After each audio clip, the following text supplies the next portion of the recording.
So this equation is done. So let's go to the next one. So I'm going to write B. The B and C is going to be a lot simpler because they are just discretizing easier equations. We still have the finite difference term, but this average, there are two differences. One is it's a minus sign, and two, there are no products. It's linear. So the corresponding entries, instead of half of F and half of FPP, should be what? Just half. That's right. All right. So let's see. So this is my B equation, which depends on F and FP, right?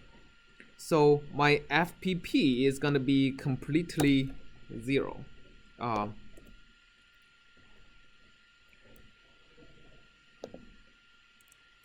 So let me just get rid of the A's and B's because I don't want to modify them all along in every equation. So I'm just going to say because I already know it's with B. Okay, I'm going to get rid of the B's.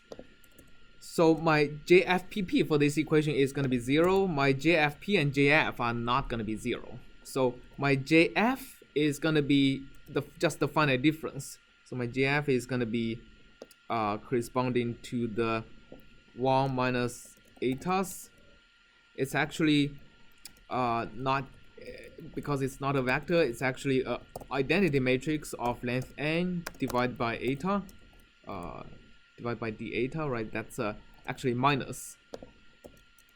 So this is this term, right? I have here. Okay, and here I have the same but plus. All right. Okay, so this is the derivative with respect to f. With respect to f prime, I also initialize it as zeros, but then I subtract 2 of identity divided by 2. So subtract divide by 2. All right. This has to be P, has to be P. All right, does that look right? Okay, looks right to me. Okay, my matrix Z is gonna be pretty much the same. Oops.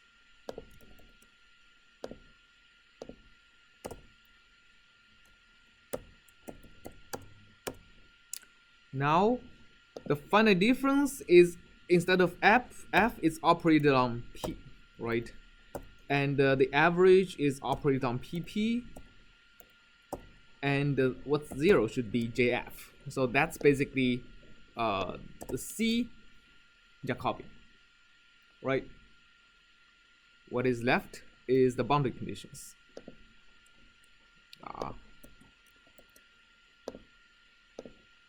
D, that's the boundary conditions. The boundary conditions is a matrix of 3 by 3n plus 3, right? So here I'm just going to directly construct it. All right.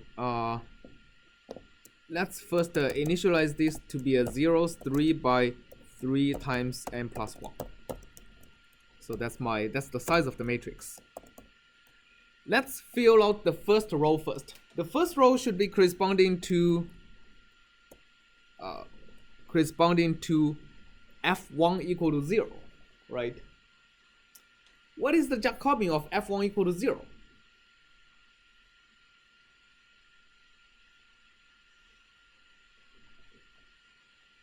How many non-zero entries does it have?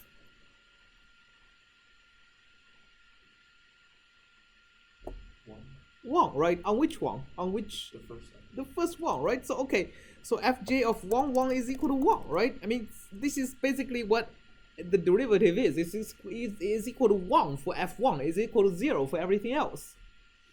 How about these two? They're the same except for on different indices, right? For this one, my jx of the second row, what it should be non-zero is the first entry of FP. Plus 2. And that should be n plus 2 exactly. How about the third row? N. 2 times n plus 1, right? Oh, isn't it N? It's FP at n plus 1. Oh, FP. Right, FP at n plus 1, which is the second, which is the last entry of the second variable. That's 2 times n plus 1. All right, I'm done. And I don't think I even need this.